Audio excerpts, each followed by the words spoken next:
I dare you to take a trip to your local hospital. And if you have an opportunity to walk down those corridors and witness so many different people, different age groups, different ethnicities, and each one of these individuals are fighting something. They're dealing with some type of sickness.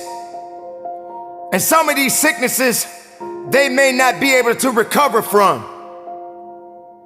I dare you to walk down a neighborhood where there are many people that are homeless and have no place to go, no food to eat, barely even have clothes on their backs.